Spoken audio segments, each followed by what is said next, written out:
우리 마음에는 부활의 기쁨과 또 빛이 비추고 있지만 부활 이후 제자들의 세계는 곧바로 밝아지지 않았다는 것을 우리는 성경 말씀 가운데 발견하게 됩니다. 이제까지 우리는 부활을 죽음에서 생명으로 건너간 환호하는 사람들의 승리의 이야기로 그렇게 들어왔고 이 말씀이 진실로 옳습니다. 그러나 한편으로 우리가 보자고 한다면 우리의 기대와 소망, 그리고 우리가 몸을 담고 있는, 또 발을 내디고 있는 우리의 현실, 우리의 시간, 우리의 여건 하에서는 아직 이 복음의 빛이 완전하게 퍼지지 않을 때가 참 많다라는 생각을 해봅니다. 설교자로서 저 또한 신학의 훈련과 오랫동안 성경을 보면서 성경 세계에 대한 내 마음의 이해가 온통 가득 차 있기 때문에 성경을 읽고 이해하고 전달할 때 느끼게 되는 것이 있습니다. 이것은 오늘날 우리의 여건 하에서 들을 수 있는 이야기인가 라는 점입니다. 제가 여기에서 쉐마에서 소상공인의 삶을 살다 보니까 이제 그때 그 이전에 생각했던 것과 그런 삶 가운데 보게 되는 시각은 참으로 많은 차이가 있습니다. 이 복음의 이야기가 진실로 오늘날 바로 이 자리에 있는 내게 이해될 수 있는 이야기인가, 그리고 내가 소망으로 받아들일 수 있는 이야기인가 하는 부분에서 어쩔 때는 매우 깊은 간극이 있을 때가 있다는 것을 저 또한 느끼게 됩니다. 제가 아는 어느 목사님도 설교를 하고 예배를 드리고 나면 왠지 뭔가 막힌 것 같은 답답함을 느낄 때가 참 많았는데, 그것이 바로 다른 언어와 다른 이해 가운데서 벌어지는 일이더라는 것을 이야기하는 것을 들었습니다. 너무 성경 안에 있는 것을 성경적으로 온전한 믿음으로 완전하게 이해하는 것을 전제로 두고 선포가 되다 보니 실은 오늘날 삶 가운데서 하나님을 발견하고 만나고 하는 것에서 매우 어려움을 느끼고 있는 회중들은 아직 수화가 덜 된 채로 떠나게 되더라는 것입니다. 하나님의 존재의식이, 하나님의 살아계심이 지극히 마땅한 시대의 사람들의 이해와 이제는 자연과학과 이성이 이 모든 것들을 설명해야만 되는 시대의 사람들의 이해와 언어가 다를 수밖에 없는 것입니다. 하늘에서 천둥번개가 치면 하나님께서 말씀하시는 것으로 들었던 시대와 이제는 그런 것이 다 자연 언어로만 해석되는 시대는 다를 수밖에 없다는 뜻이지요. 이제 신앙 안에서의 경험도 다를 수밖에 없습니다. 그래서 성경 말씀 이 행간 사이에, 그 간격 사이의 메시지, 이 메시지를 읽을 때 역사의 배경을 간과하지 않으면서도 오늘날 우리에게 주시는 말씀을 찾아야 하는 노력이 더 부단하게 요구되는 시대에 우리는 살고 있습니다. 어찌 보면 더 힘든 시대에 살고 있는 것이죠. 예수님에 대한 이야기를 누구보다도 더 밝히 알고 있고 그에 관한 증거와 자료를 옛날 시대하고는 비교할 수 없이 많이 가지고 있지만 지식의 홍수 가운데 오히려 예수님을 만날 수 있는 시간들이 빈약해지고 있다는 것이죠. 저는 단호한 믿음의 고백, 확신 있는 자세가 너무 섣부르다라는 그런 이야기를 하려는 게 아닙니다. 부활하신 예수님께서 늘 밝은 확신 가운데 있는 그 사람들에게만 계시로 드러내지 않으신다는 것을 오늘 이야기 가운데 함께 나누고자 하는 것입니다. 우리는 정직하게 우리의 현실, 우리의 마음을 고백하면서 성경을 대면할 수 있어야 합니다. 주님께서는 오히려 빈 무덤 앞에서 아직 울고 있는 마리아를 찾아오셨다라는 것을 우리는 지난주에 봤습니다. 동은 트기 전 어스름퍼한 새벽녘에 이미 무덤은 비어있고 우리 주님께서는 부활하셨지만서도 그 부활의 기쁨과 빛이 온전하게 그들에게 미치지 못하고 있을 때, 그때에도 여전히 주님께서는 함께 계셨고 두려움의 문을 닫아 걸었던 제자들에게도 주님께서는 그렇게 찾아오셨습니다. 부활은 모든 문제가 다 해결된 뒤에만 경험되는 사건이 아닙니다.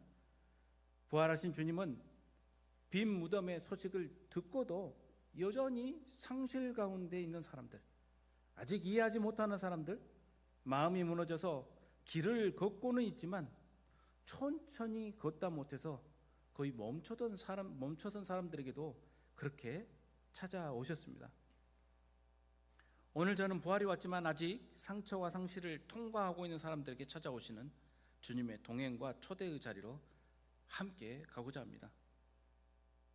오늘 엠마오의 두 제자는 예수님의 부활 소식을 들었지만 아직 부활의 증인으로서 모습이 아닌 상태로 등장을 합니다.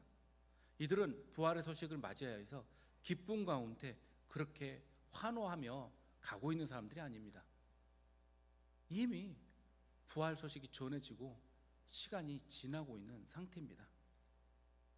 그럼에도 불구하고 여전히 상실과 혼란 속에서 서로 대화하며 천천히 그렇게 내려가고 있는 사람들입니다.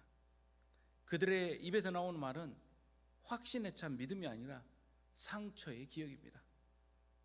그들이 서로 얼굴을 들었을 때 보게 되는 표정은 기대의 빛이 아니라 슬픈 어두움입니다. 그래서 오늘 본문은 부활을 모르는 사람들에 대한 책망의 이야기가 아니라 상실로 인해서 눈이 가려진 사람들, 또 아직 어두운 슬픔 가운데 있는 사람들에게 주님께서 어떻게 그들을 부르시고 동행하시는가를 보여주는 복음의 말씀이라고 생각됩니다. 그날에 라는 이 말씀은 부활 선포가 이루어진 시점을 이야기하고 있습니다. 제자들에게 이미 나타나셨고 빈 무덤의 소식이 전해진 다음입니다. 그런데 그들 중 그들은 누굽니까? 예수님의 제자들을 이야기하고 있습니다. 그 가운데 두 사람이 예루살렘에서 25일이 되는 엠마오라는 마을로 가고 있었습니다. 여기서 25일이라는 거리, 엠마오라는 이 지명을 우리가 관심을 가질 수 있는데, 지금 이 시간에 이 지리적 배경을 설명하고 알려드리는 자리는 아니라서 간단하게 넘기겠습니다.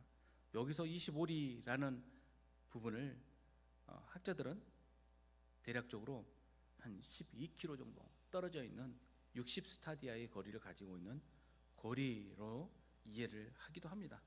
그래서 여러 가지 언급되는 후보지들이 있습니다. 예루살렘에서 가까이 다가가서 만나게 되는 라투른이라는 곳, 아니면 좀 더 내려가다 보면 만나게 되는 기럇 여아림이나 아니면 엠마우스라는 곳, 여러 가지 장소들이 제시되고 있습니다. 그곳을 방문하면서 설명 듣지 않고서는 여기서 드리는 이야기는 별로 그렇게 도움이 될 것 같지는 않습니다. 엠마오가 어디인지, 그리고 왜 그곳으로 가고 있는지에 대한 논쟁보다 여기서 눈여겨봐야 될 것은 이 두 제자가 예루살렘을 떠나고 있다는 사실이에요. 예루살렘을 떠난다. 예루살렘은 성경에 있어서 주요한 사건의 중심 아닙니까? 십자가 사건이 바로 그 장소에서 일어났고, 빈 무덤의 부활 소식도 그곳에서 전해지고 있습니다. 그런데 그들은 그곳에서 점차로 멀어지고 있습니다. 이것은 단순한 이동을 보여주고 있거나 엠마오라는 도시를 소개하기 위해서 이야기되고 있는 것이 아니라는 것을 우리가 알게 됩니다. 즉 그들의 마음이 어떻고 그 마음이 방향이 어디로 가고 있는지를 보여주는 상징적 장면이라 할 수 있습니다. 그래서 성경에서 예루살렘을 올라간다, 예루살렘에서 내려온다라는 이 표현들이 굉장히 중요한 상징을 가지고 있습니다. 그들은 예루살렘을 떠나고 있어요. 그리고 이 모든 된 일을 서로 이야기하고 있었습니다. 여기서 이렇게 번역된 이 모든 된 일이라는 것은 오가는 것이 함께 이루어지다라는 뜻이에요. 이게 헬라어 원어의 뜻입니다. 가고 오는데 이게 함께 이루어져요. 그러니까 여러 사건들과 정황들이 하나의 사건을 구성해서 그 사건을 서로 대화하고 있는 것입니다. 수많은 이야기들 가운데 하나의 지점을 가지고 이야기하고 있는 겁니다. 무엇에 관한 것일까요?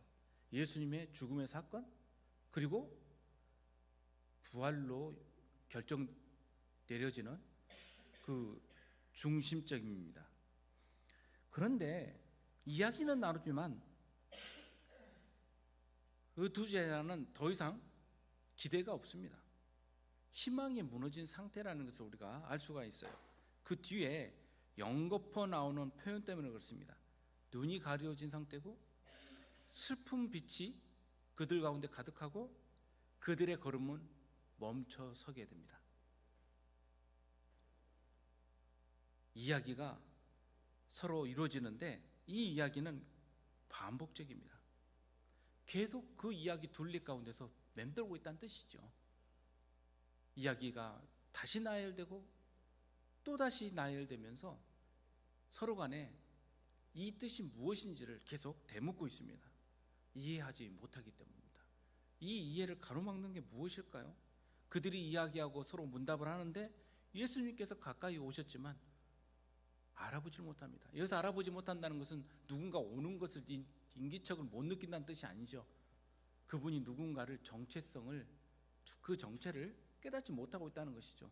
여기서 그 이유는 눈이 가려졌기 때문입니다. 여기서 눈이 가려졌다라는 부분을 통상적으로 영적으로 둔감한 상태로 이해를 많이 했습니다. 이게 오답이라는 뜻이 아닙니다. 영적 둔감으로 몰아가고 있는 그 지점을 조금 더 우리가 들여다볼 필요가 있다는 것이에요. 어떻게 해서 그렇게 되었을까라는 부분이에요. 여기서 눈이 가려졌다는 원어의 뜻은 뭐냐면요, 어떤 힘이 꽉 붙잡고 있다는 뜻이에요. 이게 크라테오, 그 헬라어의 뜻입니다. 꽉 붙잡고 있습니다. 그 어떤 힘이 뭐냐는 거예요. 그들이 눈이 가려졌는데 무엇인가 힘에 의해서 붙들려 있는 거예요. 이게 제가 이렇게 말하긴 참 말하고 싶지 않은 게 그 문법이나 이런 건 이야기 안 하고 싶거든요. 수동태 참, 이 수동태라는 것이 무엇이냐면요, 무엇인가라는 거예요. 그들 안에서 일어나는 게 아니라 어떤 원인에 의해서 그게 결과적으로 나타나는 걸 표현하기 위해서 이게 써져 있다는 거예요. 그래서 학자들은 일부러 이렇게 해서 바깥에서 끌어오는 그런 표현을 해가지고 이유를 숨기고 있다고 지적을 해요. 그렇게 봅니다. 그 무엇이냐라는 부분을 우리로 하여금 드러나는 것이 아니라 유추하게끔 만들고 내 형편에서 보게 만드는 거죠. 원인을 단정하지 않는 표현이죠. 이 상태는 결국 그들의 문답과 그들의 상태, 슬픈 빛이라는 그 부분에서 우리가 유추할 수 있는 것인데, 깊은 상실 이후에 인지 상태가 불가능한 상태, 정서적으로 멈춰있는 상태, 그리고 이해가 붕괴되어 있는 상태, 이런 충격의 상태라고 할 수 있겠습니다. 그러니까 트라우마의 상태예요. 이것은요, 외상증후군이라고도 할 수 있겠네요. 제자들의 충격이 얼마나 컸는지, 그건 단지 그렇게 예수님과 오래 있었으면서 예수님을 어떻게 못 알아볼 수 있지? 얼굴을 어떻게 못 알아봐? 예수님의 부활 하신 그 모습이 예전의 모습과 달랐기 때문이다 부터 여러 가지 이야기를 하고 있지만, 사실 그렇게까지 가기 전에 이미 그들의 상태를 눈여겨봐야 됩니다. 우리가 이해하는 정도 수준이 아니라 함께 있었던 제자들의 마음 자체가 붕괴되어 있는 상태예요. 이 두 사람은 단지 어떤 신앙 시험에서 틀린 답을 말하고 있는 사람들이 아닙니다. 어긋난 정도가 아니에요. 그들은 사랑하는 선생님을 잃은 사람들입니다. 기대가 무너져 있는 사람들이죠. 그래서 이들이 뒤에 이렇게 말하죠. 우리는 이 사람이 이스라엘을 속량할 자라고 바랐노라. 이건 믿음 없는 영적 둔감의 핑계가 아니라 부서진 희망의 상태를 넋두리처럼 고백하고 있는 것이죠. 무엇인가 우리 머리를 가득 채우고 있을 때, 우리 마음을 가득 채우고 있을 때 우리는 듣지 못하고 보지 못합니다. 제가 종종 인용하는 사례들이 있는데, 제가 어릴 때 이 광주의 백운동이라는 곳에 살았어요. 그 옆에 철길이 지났습니다. 지금은 없죠, 거기에. 근데 그 철길에 기차가 지나가요. 아침에도 지나가고 밤에도 가끔 지나갑니다. 기차가 막 빨리 지나가는 게 아니에요. 대부분 화물 아니면 뭐 여객도 뭐 비둘기호 정도니까 굉장히 천천히 갑니다. 그리고 지나갈 때마다 기적 소리를 내요. 그 기적 소리가 굉장히 큽니다. 밤에도 그 소리 때문에 다들 벌떡벌떡 일어나죠. 그런데 그 큰 기적 소리가 울리는데도, 그리고 그 천천히 오는 기차에게 사고가 나는 일들을 어릴 때 몇 번 보게 됩니다. 어떻게 사고가 나지? 그 소리를 못 듣나? 그런데 저도 어릴 때 경험한 일이, 놀이에 집중하다 보니까 기차가 오는데 소리가 안 들려요. 마음이 딴 데가 있으면 그 옆에 뭔가 다가와도 느끼질 못해요. 그렇지 않습니까? 슬픈 빛을 띠고 머물러 서 있습니다. 예수님께서는 그 두 제자에게 이렇게 묻습니다. 당신들이 길 가면서 서로 주고받는 이야기가 들리던데 그게 무엇입니까? 라고 묻습니다. 슬픈 빛을 띠고 머물러 서더라 라는 이 표현 역시 예수님의 부활을 전혀 이해 못하는 가운데 영적인 둔감한 사람들의 그 행태를 고발하는 표현이라고 읽기에는 더 깊이 들여다봐야 할 필요가 있습니다.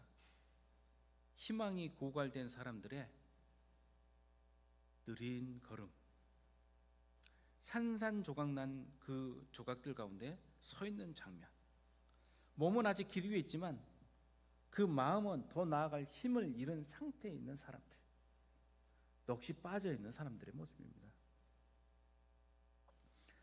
부활하신 예수님께서는 그런 제자들에게 다가와 먼저 왜 그렇게 이야기를 하고 못 알아들어? 라는 이야기를 하시기 전에 함께 천천히 걷고 질문을 하시죠. 부활은 어둠 바깥에서 커튼을 확 열어버리는 행동이 아닙니다. 그 어둠 속에서 천천히 이끌어내고 있는 그 동행이라고 저는 보여집니다. 상실 이후에 우리의 눈은 가려질 수 있습니다.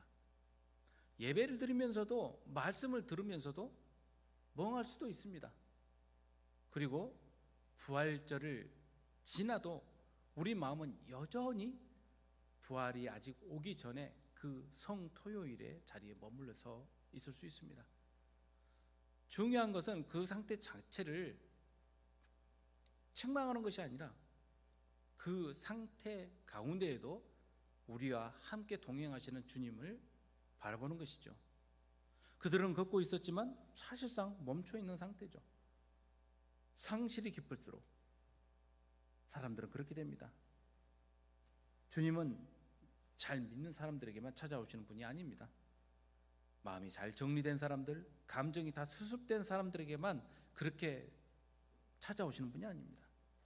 오히려 부활하시는 주님은 눈이 가려진 상태에 있는 사람들, 슬픔 가운데 잘 걷지 못하고 있는 사람들, 무너진 이야기를 계속적으로 반복하는 사람들 가운데 먼저 다가오고 계십니다. 근데 놀라운 것은 주님께서 자기 정체를 밝히지 않으신다는 점이에요. 두 제자에게 다가와서 그렇게 이야기하고 있는 이야기들이 무엇입니까? 라고 물으시는데, 그때 내 눈을 바라봐. 내가 누군지 모르겠어? 나 예수야. 이렇게 말씀하지 않으신다는 겁니다. 먼저 이야기를 듣기를 청하시죠. 그리고 그들의 슬픔을 털어놓게 하십니다. 그들의 상실을 듣고자 하시죠. 주님께서는 그들의 깨진 마음을 곧바로 다 교정하려 하지 않으시고 마음 가까이에 서 계십니다. 우리 또한 어느 시기에는 엠마오의 제자들처럼 그렇게 슬픈 빛 가운데 길을 걷고 있지 않습니까? 마음은 무겁고 이해할 수 없는 상태, 말은 어찌할 수 없이 많이 하지만 정리는 되지 않고 소망이 끊어진 상태. 이럴 때 주님께서 우리에게 다가오셔서 무슨 이야기인지 들려줄 수 있을까요? 라고 물으시는 것이죠. 그 중에 한 사람의 이름이 등장을 합니다. 글로바라고 하는 사람이에요. 이 주석을 보면 이 사람 외에 이름이 등장하지 않는 사람에 대하여 추적하는 내용들이 참 많습니다. 고대 교부 중에 이 한 사람은 나다나엘이라고 추정하는 사람도 있고, 아니야 글로바의 아내 마리아일 가능성이 있다라고 주장하는 사람도 있습니다. 누군지 나오지 않는 것은 우리가 그 사람 이름을 굳이 알 필요가 없기 때문에 그렇죠. 당신이 예루살렘에 체류하면서 거기 된 일을 혼자만 알지 못합니까? 왜 그렇게 묻습니까? 함께 예루살렘에서 내려오고 있었기 때문에 그렇죠. 아니 예루살렘에 방금 있다 내려오시지 않았습니까? 그러면 이 소식을 모를 리가 없는데 진짜 몰라서 묻습니까? 근데 재밌는 것은 이 사건에 대해서 누구보다 이 모든 것을 잘 알고 있는 예수님께 당신 이 사건을 몰라요? 라고 묻는 거예요. 얼마나 모순되고 좀 웃기지 않습니까? 제자들이 아니 그것도 몰라요? 예수님한테 그 이야기를 하시는 거예요. 예.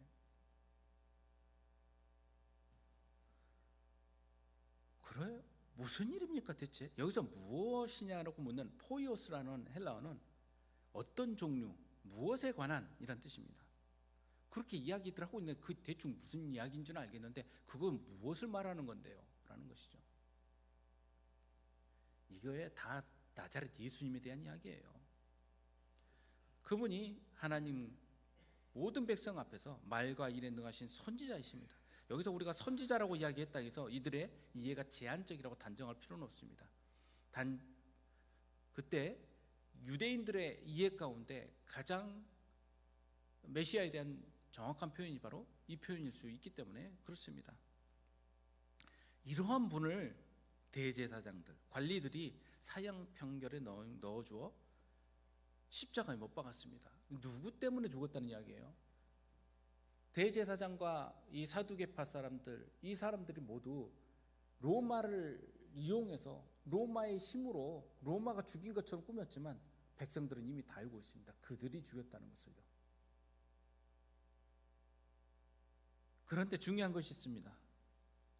이 예수가 이스라엘을 속량할 자라고 바란노라라고 이야기합니다.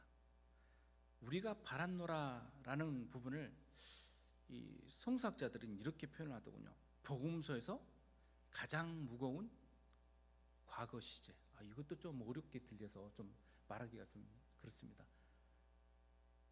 복음서에서 나오는 과거의 일로 증언하는 표현들 가운데 가장 무거운 표현이라는 거예요.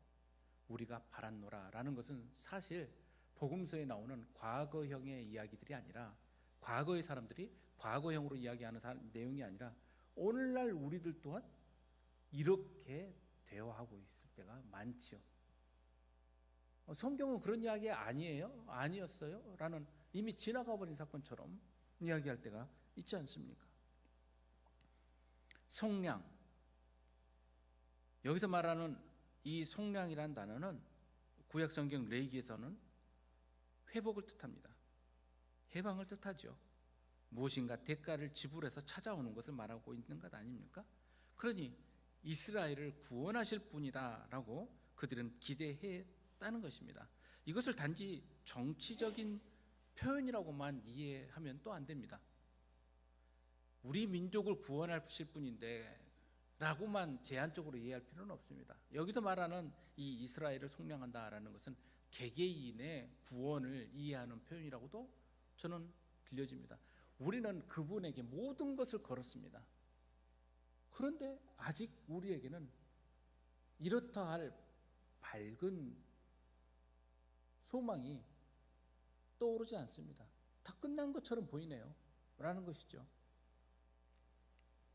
그런데 이뿐 아니라 라는 말이 또 중요하죠. 이 일이 일어난 지 사흘째가 됐는데 우리를 놀라게 하는 일들이 있습니다. 여인들이 새벽에 무덤 갔다가 빈 무덤 보고 왔고요, 천사들도 봤다고 하고요, 또 우리 가운데 제자 두어 사람 베드로와 요한을 말하죠, 무덤에 가서 이 빈 무덤도 확인하고 왔답니다. 그런데 예수는 보지 못하였습니다. 우리는 아직 그분 못 만났어요. 부활했다고 하는데 우리한테는 아직 안 오셨어요 라는 것이죠.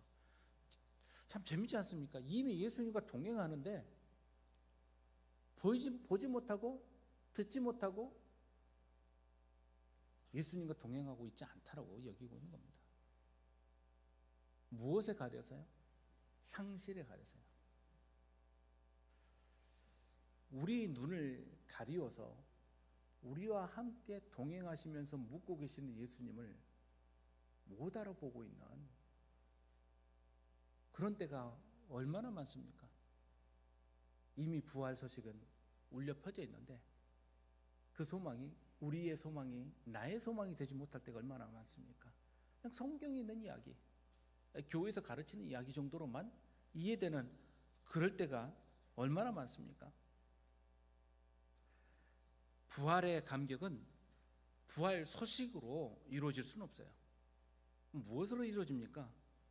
예수님을 깨닫게 되었을 때, 동행하는 예수님을 깨닫게 되었을 때 실제적으로 이루어지죠. 이제 예수님께서 말씀하십니다. 미련하고 선지자들이 말한 모든 것을 마음에 더디 믿는 자들이요. 저는 이 부분을 굉장히 많이 찾아봤어요. 원어도 다시 읽어보고 이 부분을 해석하는 해석들도 많이 찾아봤습니다. 왜 그랬냐면요, 너무 책망적으로 들리기 때문에 그렇습니다. 야, 이 미련한 놈들아,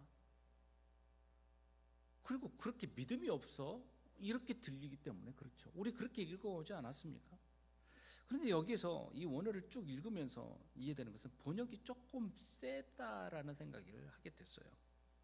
여기서 미련하다라는 것은 바보란 뜻이 아니라 이해하지 못하는 상태를 말하고 있습니다.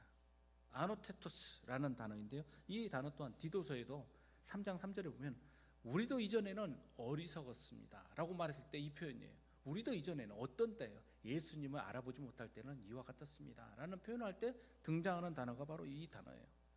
이해하지 못했다는 것이죠. 예수님을 경험하지 못하면 복음의 논리가 아무리 탄탄해도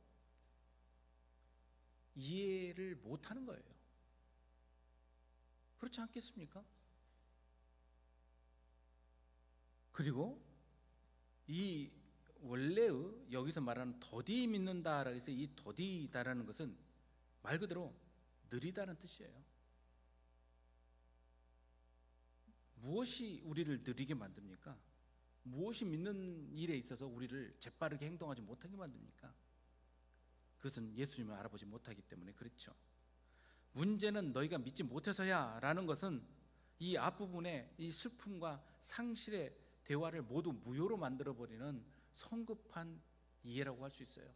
예수님께서는 참고 걸어가시고 대화하고 있는데 야, 미련했기 때문에 그래 라는 말로 단정해버린다고 한다면 우리 또한 막막해져 버립니다. 우리가 마음이 어두울 때가 얼마나 많습니까? 그런데 이것을 믿음이 없어서라고 말을 해버리면 우리는 그리스도인으로서의 정체성에 혼란을 가질 수밖에 없습니다. 그렇다고 예수님께서 이런 상태를 다 용인해 주셨다고 이해를 한다면 그것 또한 큰일이죠. 예수님께서는 가볍게 질책하시지만 이것은 그들의 슬픔의 상태 그것을 꾸짖는 말이라기보다는 하나님의 약속과 송치를 보지 못하게 만드는 그 상태를 일깨우는 말씀이라 할 수 있겠습니다. 자, 잠깐 일어나자. 다시 내 이야기를 한번 들어봐. 정서의 길 위에서는 우리가 바란노라라는 무너진 기대를 말하는 인간의 진실한 언어를 우리는 듣게 됩니다. 해석의 길 위에서는 그들의 슬픔이 하나님의 말씀을 가리는 상태로 굳어져 있는 것을 우리는 보게 됩니다. 그래서 여기서 바란노라라는 것은 깨닫지 못하고 있는 상태, 그것이 이미 이루어졌는데도 멈춰 있는 상태를 지적하는 것이고요. 그리고 또 더디 믿는다라는 것은 슬픔이 가리워서 굳어져 있는 상태를 일깨우는 이야기를 할 수 있겠습니다. 문제는 슬픔의 존재가 아니라 그 슬픔, 상실이 하나님 말씀 전체를 보지 못하게 만들고 있기 때문에 그렇습니다. 그래서 먼저 그 슬픔과 상실을 예수님께서는 붙잡아서 먼저 해결을 하십니다. 우리도 인생의 고통 가운데서는 부분적으로밖에 보지 못하지 않습니까?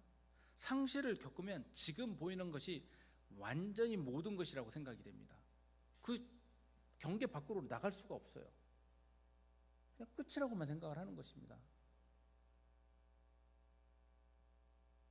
그런데 우리는 알게 되죠. 이 또한 지나가리. 그리고 결론적으로 선포된 것을 보게 되죠. 상처가 깊으면 현재의 아픔이 최종적 진실처럼 느껴질 때가 있지 않습니까? 그래서 우리는 상실 때문에, 낙심 때문에 성경을 바르게 보지 못합니다. 내 눈앞에서 하시는 일을 보지 못하고 내 감정에 설득당해서 내 자신이 들려주는 현실만 그렇게 계속 되뇌이게 됩니다. 속게 되죠. 내 이야기에 내가 속게 됩니다. 왜 내 슬픔이 내 이야기를, 내 말을 가리도록 그렇게 방관하고 있니라고 말씀하고 계시는 것이죠. 시편 126편 7절에 뭐라고 말씀합니까? 눈물을 흘리며 씨를 뿌리는 자는 기쁨으로 거두리로다. 슬픔 가운데 우리가 멈춰설 수밖에 없는 여건이 있지만 그럼에도 불구하고 씨를 뿌리도록 권면하고 계시지 않습니까? 그리고 결국 기쁨을 거둘 수 있을 거라는 우리에게 그 소망을 들려주고 있지 않습니까? 예수님께서는 두 제자의 감정을 먼저 듣고 동행하신 다음에 그 감정이 최종적 결정자가 되지 않도록 그렇게 교정하고 계시죠. 그러면서 먼저 말씀을 풀어주시지 않습니까? 그리스도가 이런 고난을 받고 영광에 들어가야 될 것이 아니냐 하시고 모든 선지자의 글을 자세히 설명해 주시죠. 여기서 설명하다라는 것은 번역하다는 뜻하고도 똑같습니다. 우리의 언어로, 우리의 상실의 언어로 다시 들려주고 계시는 것이죠. 이게 오늘날 우리에게 필요한 부분입니다. 우리의 언어로, 솔직한 감정으로 성경을 대면해야 됩니다. 그냥 부끄러워서 뒤로 던진달지, 숨긴달지, 내지는 아무 일도 없었던 것처럼 그렇게 꾸민달지, 그렇게 한다고 해서 해결될 수 있는 게 아니죠. 제자들의 상실을 부정하신 것이 아니라 그들의 이야기, 그들의 현실 가운데 하나님의 이야기를 다시 구성해 주셨다는 것이죠. 십자가는 실패가 아니고, 고난은 메시아의 붕괴가 아니고, 오히려 그 길이며 죽음은 끝이 아니라 영광으로 들어가는 문이라는 것을 풀어주시죠. 그리고 난 뒤에 예수님께서 더 가려는 것처럼 보였다라는 부분에서 우리가 발견할 수 있는 것은 이제 그들에게 적극적 행위를 이끌어 오십니다. 마음이 무너져서 천천히 걷고 있는 그들이 이제 말씀 가운데 깨달음을 얻으면서 적극적으로 바뀝니다. 어떻게 적극적으로 바뀝니까? 주님을 붙잡죠. 더 가지 마시고 우리랑 같이 계시죠. 이제 그들의 몫입니다. 여러분, 들려주는 이야기, 예수님께서 들려주는 이야기를 들으셨으면 이제는 붙잡아야 할 때죠. 예수님을 붙잡아야 됩니다. 그리고 강권해서 우리와 함께 머무르십시오 하고 그들은 누구에게 어떤 행동을 합니까? 이제 예수님께서 기대하시는 행동을 하는데 그건 뭐냐면 환대예요. 나그네를 환대하는 것이죠. 우리와 함께 식사하시죠 라고 하면서 그들은 식탁을 배설을 합니다. 그때 예수님께서 떡을 가지고 축사하시고 떼어 그들에게 주실 때 비로소 눈이 가리웠던 그들의 상태가 변화되죠. 어떻게 변화됩니까? 눈이 밝아지게 됩니다. 그래서 이 여기에서 보통 성경을 읽으면서 저는 다른 학자들처럼 두 가지를 발견하게 됩니다. 하나는 말씀의 전례고 하나는 이 성찬의 전례입니다. 그들과 함께 동행하시면서 나누는 대화와 그들과 함께 나누시는 모든 식사가 예배의 정점을 이루고 있어요. 예배는 상실 가운데 모든 것이 해결되지 않는 가운데 걸어가는 발걸음입니다. 내가 마음이 좀 정리되면 교회 갈게요. 내가 아직은 예배 드릴 상태가 아니에요. 그때가 어떤 상태예요? 그때야말로 예배를 드려야 될 상태예요. 근데 종종 그런 분들이 있어요. 제가 아직 교회 나갈 형편이 아니거든요. 이게 다 해결되면 제가 그때 마음을 먹을게요. 아니죠. 예수님의 초청은 그 상태에서 더 필요한 것 아닙니까? 그때 더 강권해야 되는 거예요. 여러분, 예, 그러십시오. 좀 해결되면 나오세요. 그게 아니라는 거예요. 그때는 어때야 돼요? 강권하고 붙들어야 되는 것이죠. 주님 만납시다. 이야기를 들어야 되지 않겠습니까? 동행해야 되지 않겠습니까? 그리고 말씀이 그들을 마음을 뜨겁게 했다고 32절에 나오지 않습니까? 뜨거워진 상태의 그들의 눈을 열어주는 결정적인 부분은 환대와 식탁에 있었습니다. 초청하고 함께 나누는 식사 자리는 얼마나 귀한지 모릅니다.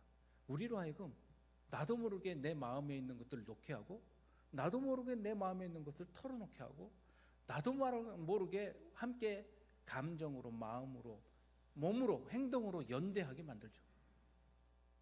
그러기 때문에 식사 자리는 너무도 중요한 자리예요. 이 자리에서 비로소 그들의 눈이 열리기 때문에 그렇습니다. 단절된 상태로 내 마음과 감정을 그대로 나 혼자 감당해야겠다라고 생각하는 분들이 얼마나 많습니까? 여기까지는 열지 못하겠다라고 생각하는 사람들이 얼마나 많습니까?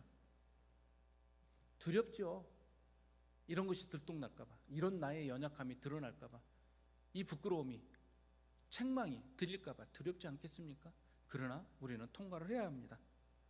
그렇게 되었을 때 비로소 그들의 눈이 밝아져서 예수신 줄 알아보게 되기 때문에 그렇습니다. 부활의 인식은 이해로만 완성되지 않습니다. 말씀이 마음을 뜨겁게 하고 식탁이 그 말씀을 살아있는 만남으로 완성했습니다. 축사, 떡을 떼는 행위, 말씀은 안을 밝혔고 식탁은 눈을 열었죠. 말씀은 의미를 풀었고 식탁은 주님을 알아보게 만듭니다. 실제적으로 교회는 그리스도의 몸이죠. 우리는 그리스도의 몸을 이루는 성도들입니다. 그래서 그리스도를 알아본다는 것은 무슨 뜻이겠습니까? 연대하고 있고 그리스도의 몸을 이루는 성도들을 알아본다는 뜻이겠죠. 그리고 이해하고 있다는 뜻이겠고 동행하고 있다는 뜻이겠죠. 예수님은 어디 계십니까? 이 식탁 앞에서 나와 함께 대화를 나누는 그 자리에 계시지 않습니까? 예배는 단지 종교적 의무가 아닙니다. 말씀과 성찬, 말씀과 식탁, 말씀과 축사 안에서 가려진 눈이 열리는 자리죠. 슬픔 때문에 멈춘 사람이 다시 살아나는 자리입니다. 더 나아가 이 눈뜸은 개인적 체험으로 끝나지 않았다는 것을 보게 됩니다. 그들은 곧바로 예루살렘으로 돌아갑니다. 그들은 내려오고 있었던 예루살렘을 다시 올라가게 되죠. 떠났던 사람들이 돌아가고 있는 것 아닙니까? 슬픔이 멈춤을 만들었다면 부활은 방향 전환을 일으킵니다. 눈이 열린 제자들은 이제 자기 자리로 돌아가 증언자로 서게 됩니다. 진짜 예배는 언제나 공동체로 복귀와 증언으로 이어집니다. 그러니까 예배는 혼자 떠나서 자기 집으로 가는 게 아니에요. 공동체 안에서 함께 증언하게 되고 함께 몸을 이루게 됩니다. 그래서 그 예배의 자리의 중요성은 여기에서 드러나게 되죠. 길 위에 말씀 해석이 없었다면 떡을 떼는 행위는 단순한 식사, 의례로만 끝났을 것입니다. 반대로 식탁 자리의 축복과 함께 떼는 떡이 없었다고 한다면 말씀은 아직 인식의 최종 전환까지 가지 못하고 멈춰 서 있었을 것입니다. 그래서 우리는 이 두 전례를 바로 이해를 해야 됩니다. 말씀 전례는 부활을 바르게 해석하게 합니다. 그래서 매 주일은 부활을 기뻐하는 그 부활주일에 해당이 됩니다.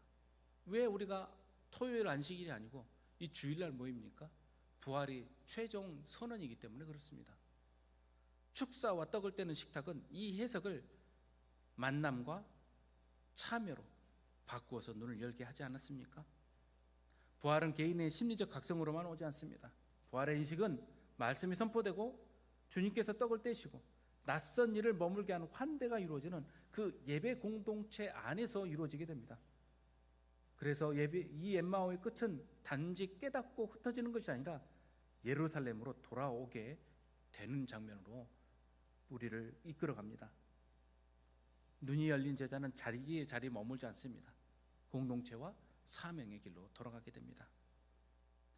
성도 여러분, 우리도 엠마오 길의 두 제자처럼 슬픔과 실망으로 눈이 가려질 때가 많습니다. 우리 곁에 오셔서 함께 걸어주시고 말씀으로 우리의 굳어진 마음을 뜨겁게 하시고 예배 가운데 함께 동행하시는 주님을 이제 바라보고 알아보는 눈이 열려야 할 때입니다. 우리의 멈춘 걸음을 다시 일으키시고 공동체와 증언의 자리로 우리를 이끄시는 주님, 그런 주님을 알아보고 함께 증언할 수 있는 저와 여러분 되시기를 주님의 이름으로 축복합니다. 우리 함께 기도하겠습니다. 부활의 주님, 우리는 엠마오의 길의 두 제자와